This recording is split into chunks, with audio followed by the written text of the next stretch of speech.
هادي له أشهد أن لا إله إلا الله وحده لا شريك له وأشهد أن محمدًا عبده ورسوله وحبيبه وخليله ولا نبي ولا رسول بعده يا أيها الذين آمنوا اتقوا الله حق تقاته ولا تموتن إلا وأنتم مسلمون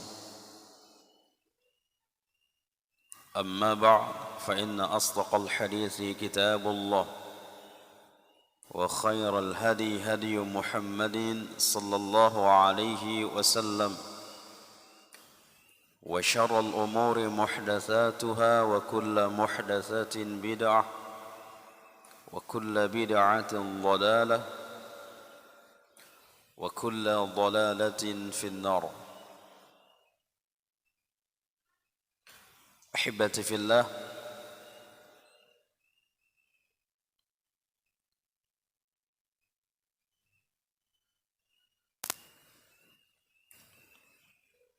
kembali kita melanjutkan dari tafsir surah An-Naba.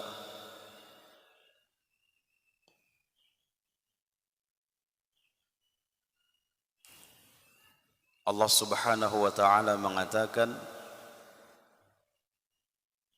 amma yatasaalun, tentang apa mereka saling bertanya.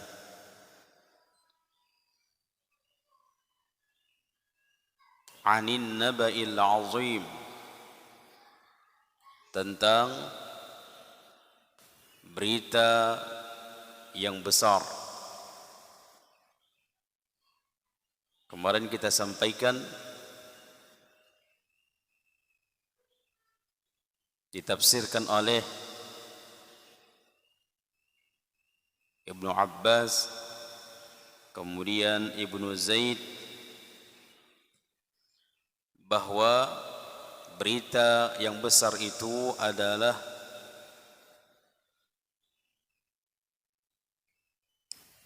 hari kebangkitan.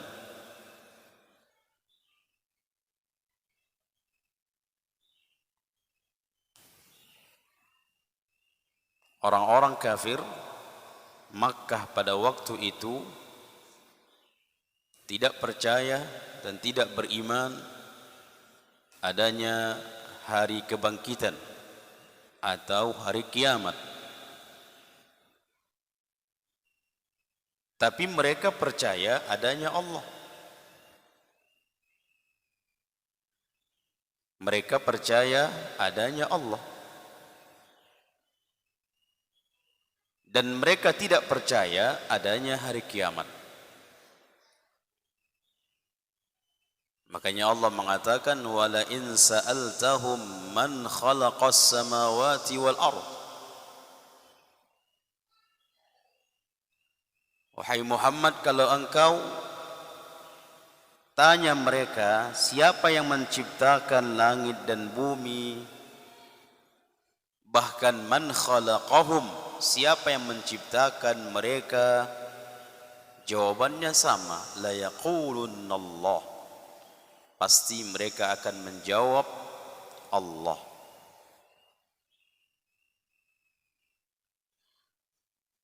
Mereka percaya adanya Allah, tapi mereka tidak percaya informasi dari Allah, yaitu hari kiamat.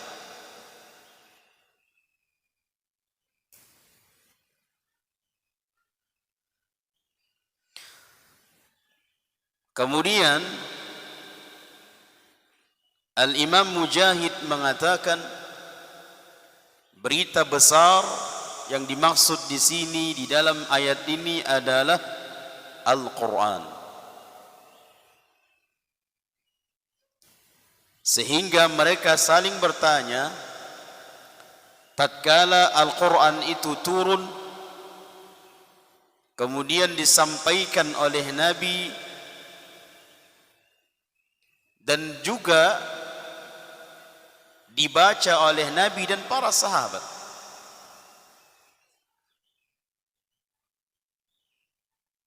Dahulu jemaah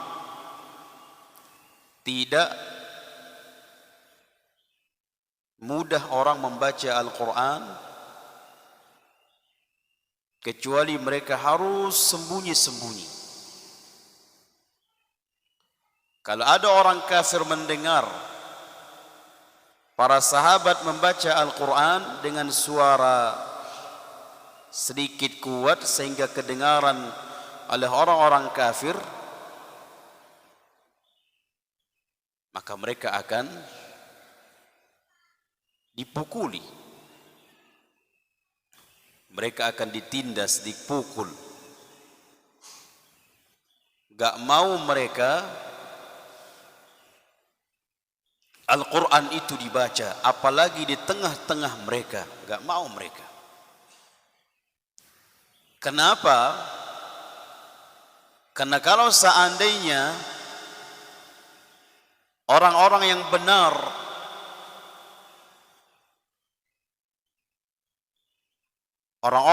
benar hatinya masih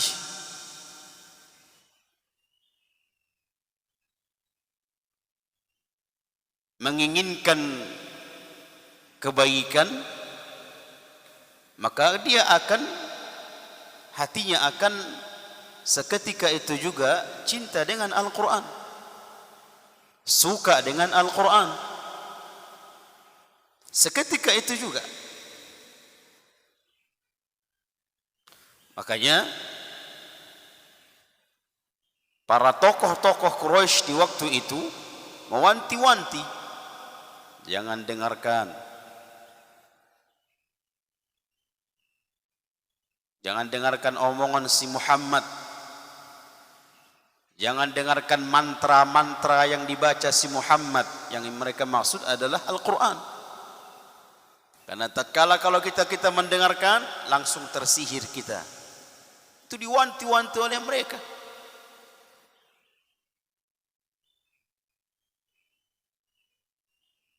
Apalagi Abu Jahal, Abu Lahab. Abu Jahal, di mana Nabi berdakwah, di situ dia menunggu. Ketika Nabi mengajak kepada Allah, begitu Nabi selesai berdakwah, dia dulu, kemudian dia gantian. Jangan kalian dengarkan itu. Bohong semua itu.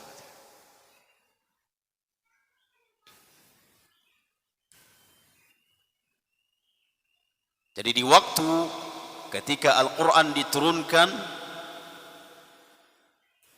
apalagi Al-Quran itu diturunkan berangsur-angsur, membuat penduduk Makkah di waktu itu saling bertanya, apa itu?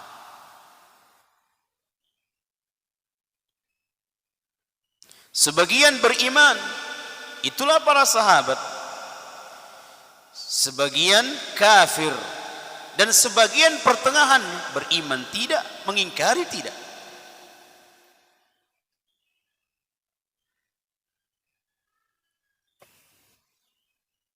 Misalnya ada informasi, ada informasi di tengah-tengah kita. Sebagian percaya, sebagian tidak percaya, sebagian biasa saja. Sebagian biasa saja, dia tidak terlalu percaya atau bahkan tidak terlalu mengopeni dari informasi itu.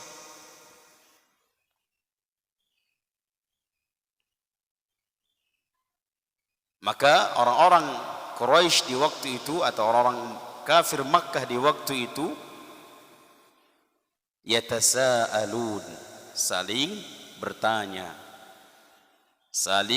bertanya sehingga membuat suasana ribut.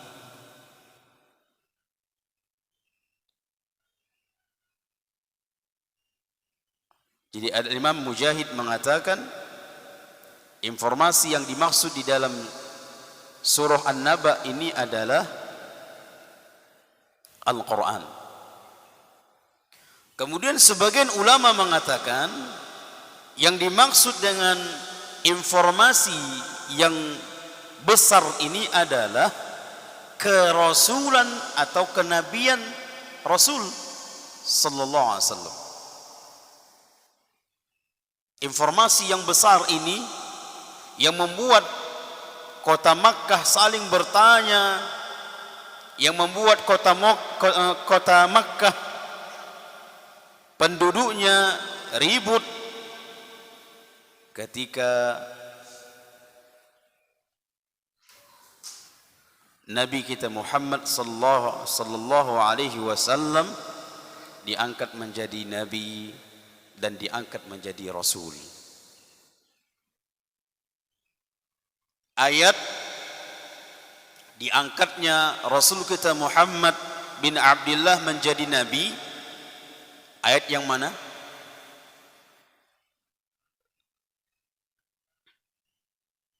Itu ke Rasul. Surah ayat apa yang pertama kali turun? Surah apa? Iqra. Kata para ulama itu adalah ayat diangkatnya Rasul kita menjadi seorang nabi. Kemudian Nabi menggeletar karena di saat itu Jibril menampakkan bentuk aslinya. Wajar karena Rasul kita manusiawi, belum pernah dia melihat makhluk seperti itu. Tertutup ufuk. Bayangkan Jibril menampakkan bentuk aslinya.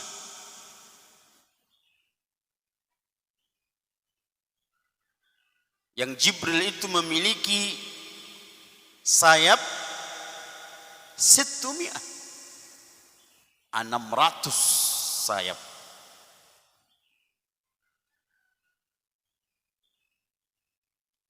Wajar sehingga tatkala Nabi melihat Jibril dengan bentuk asli, Nabi menggeletar, Nabi takut.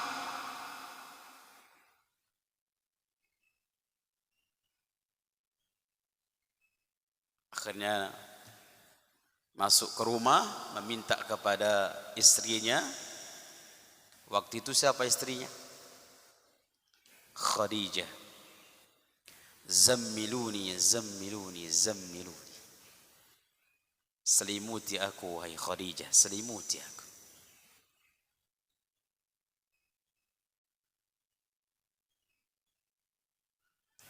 Tak lama dari itu turunlah ayat Al-Mudaththir. Hai orang-orang yang berselimut, qum fa'anzir wa thiyabaka fatahhir. Bangkit, berilah peringatan. Kata para ulama, ini ayat diangkatnya Rasul kita menjadi seorang Rasul. Makanya berbeda antara Nabi dan Rasul. Kalau dahulu kita baca perbedaan antara Nabi dan Rasul, kalau Nabi dapat wahyu tapi tak wajib menyampaikannya. Kalau Rasul dapat wahyu wajib menyampaikannya. Ini kurang sempurna juga.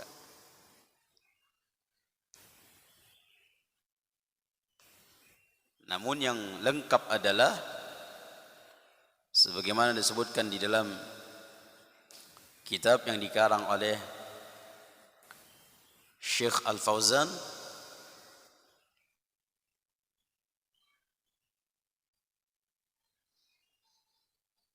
Al-Irsyad ila Sahihil I'tiqad. Itu nama kitabnya, bimbingan kepada keyakinan atau akidah yang sahih. Di mana di sana dijelaskan bahwasanya Nabi itu melanjutkan syariat Rasul sebelumnya. Jadi Nabi itu tidak membawa syariat baru. Tidak membawa syariat baru. Dia hanya melanjutkan saja dakwah, melanjutkan dakwah Rasul sebelumnya. Sedangkan Rasul syariat baru. Syariat baru.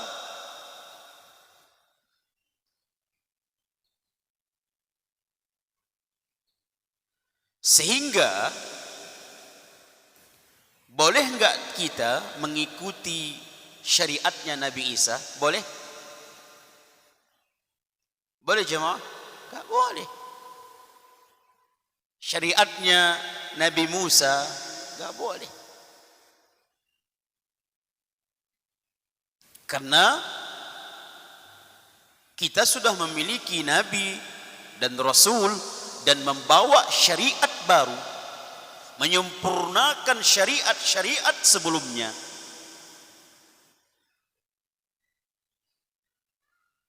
Makanya Nabi kita Muhammad SAW khatamal anbiya, penutup,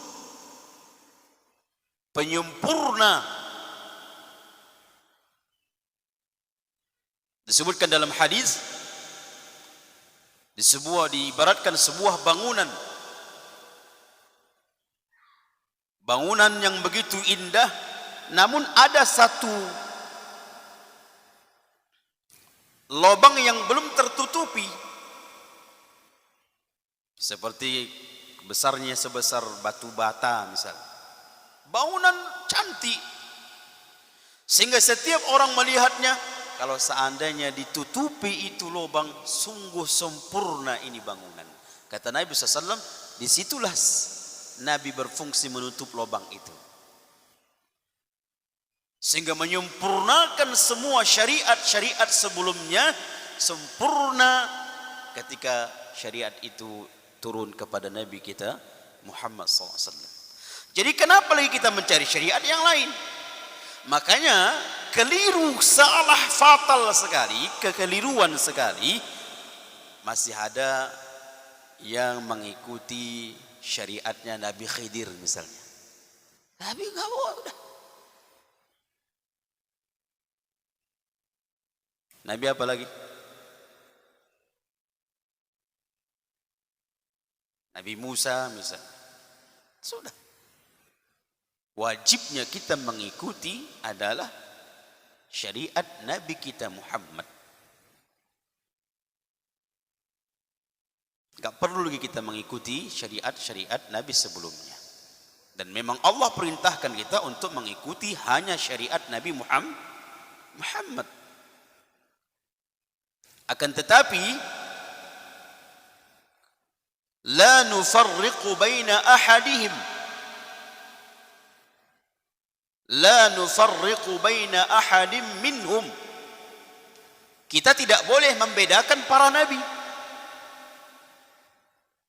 Kita beriman seluruh para nabi, seluruh para rasul kita beriman. Tidak boleh kita membeda-bedakannya.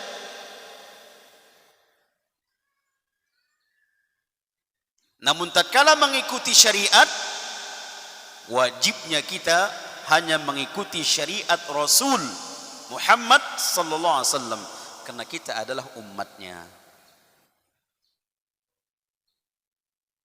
Jadi keliru kalau ada orang mengambil syariat selain syariat Nabi Muhammad. Bahkan termasuk kekufuran. Termasuk kekufuran. Ustaz, digabungkan Ustaz.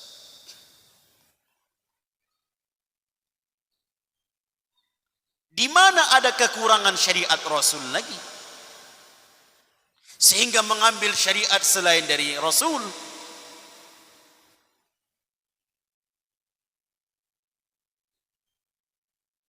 Makanya misalnya di zaman ini dia beriman kepada Nabi Isa, tapi tak beriman kepada Nabi Muhammad, kafir.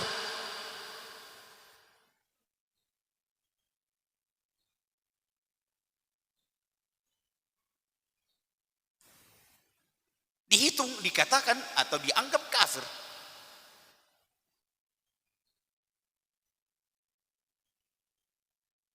Itulah penyebab orang Yahudi itu, subhanallah, mereka tahu jemaah, sangat tahu sekali kenabian kerasulan Muhammad bin Abdullah. Yahudi itu tahu.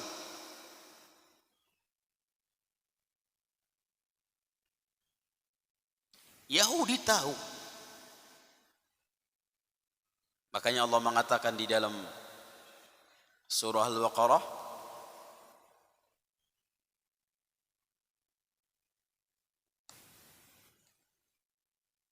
alladzina ya'rifuna, di juz 2 itu ya.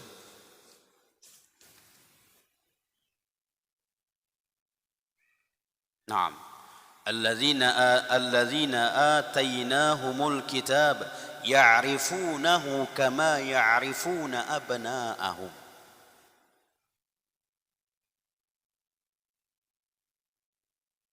Orang-orang Yahudi itu sangat mengetahui seluruh tanda-tanda kenabian, kerasulan Rasul Muhammad ada di dalam kitab mereka. Bahkan mereka sangat tahu, bahkan seperti tahunya pengetahuan mereka kepada anak-anak mereka. Di mana mereka tahu anak-anak mereka, begitulah tahunya mereka tentang Rasulullah. Dari namanya, dari tanda-tanda kenabiannya, sudah disebutkan semua. Orang Yahudi itu tahu, cuman karena muncul bukan dari bangsa mereka. Nah, ini ta'assub.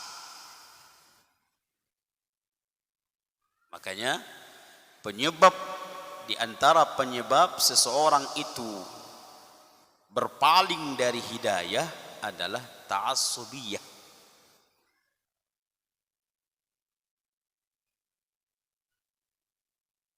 Apa bahasa apa yang ta'assub? Nah, sangat fanatik. Fanatik suku, fanatik ini. Anak orang Jawa sama orang Batak gak mau berkawan.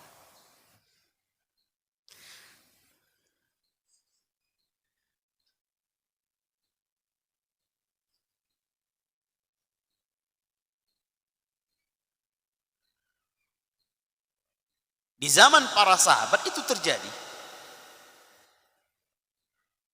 Makanya kata Nabi SAW, sesungguhnya kalian melakukan seperti perbuatan jahiliyah. Pernah kasus antara dua suku di kalangan para sahabat, dan itu di Masjid Nabawi.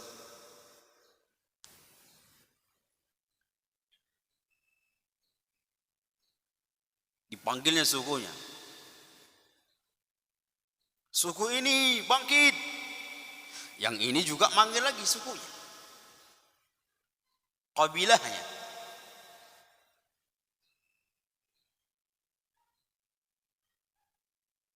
Maka Nabi menegur mereka.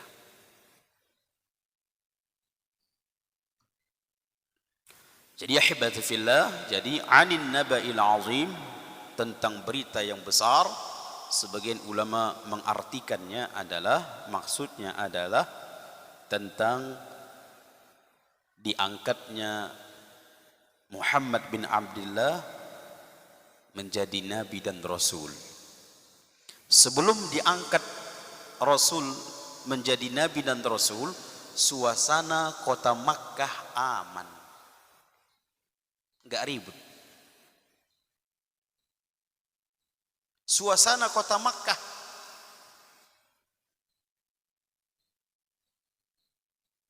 tak ada mereka ributkan. Namun tatkala mereka mengetahui tak jauh dari rumah mereka mengaku nabi, mengaku rasul, mulailah mereka ribut. Sehingga mereka mengatakan, apa tak ada lagi rupanya selain dirimu? Kok bisa engkau ya wahai Muhammad yang diangkat menjadi nabi dan rasul?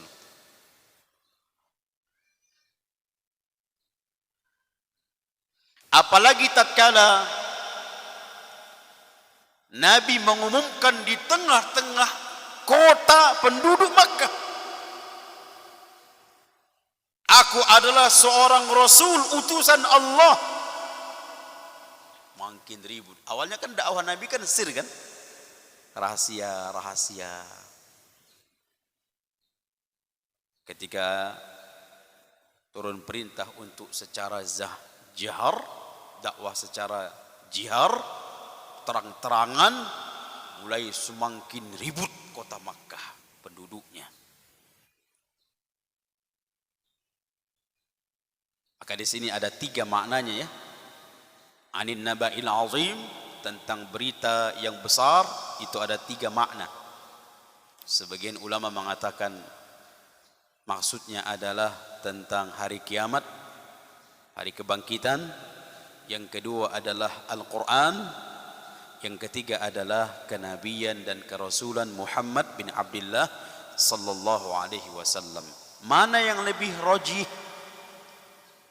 Al-Imam At-Tabari lebih condong kepada hari kiamat. Karena ayat ini nanti kita melihat lebih banyak berbicara tentang hari kiamat.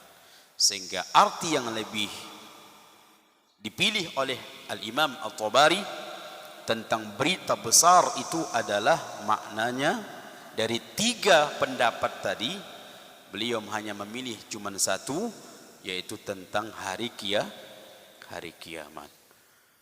Allazi hum fihi mukhtalifun, itulah membuat mereka saling berselisih. Sebab kenapa mereka berselisih? Karena sebagian beriman, sebagian tidak beriman, sebagian di tengah. Kalla saya'lamun, sekali-kali mereka akan mengetahui. Yang tak beriman nanti tahu.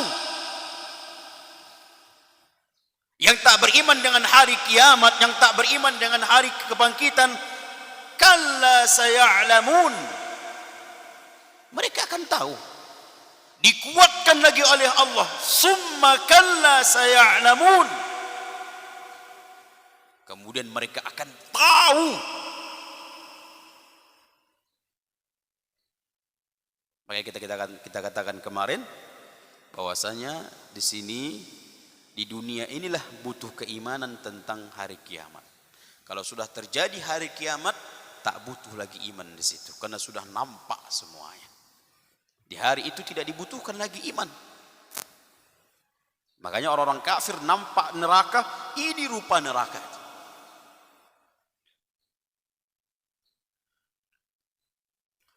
Ini saja ahibati fillah, kita cukupkan ya. Insyaallah nanti kita lanjut pada pertemuan akan datang di ayat yang ke-6-nya. Alam naj'alil arda mihada. Ini tentang berbicara tentang kekuasaan Allah. Tentang kekuasaan Allah, keperkasaan Allah, kekuatan Allah, sehingga Allah menciptakan yang kita lihat saat ini. Nanti itu kita berbicara dari ayat yang ke-6 insyaallah. Kita tutup dengan doa kafaratul majlis. Subhanakallahumma bihamdika asyhadu an la ilaha illa anta astaghfiruka wa atubu ilaik. Akhiru dawana anil hamdulillahi rabbil alamin. Ahibati fillah, bagi yang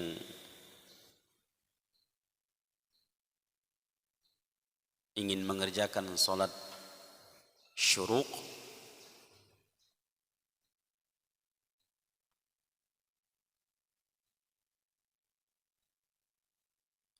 kita niatkan dua, syuruq dan duha. Syuruq dan duha, sehingga insyaallah dua ibadah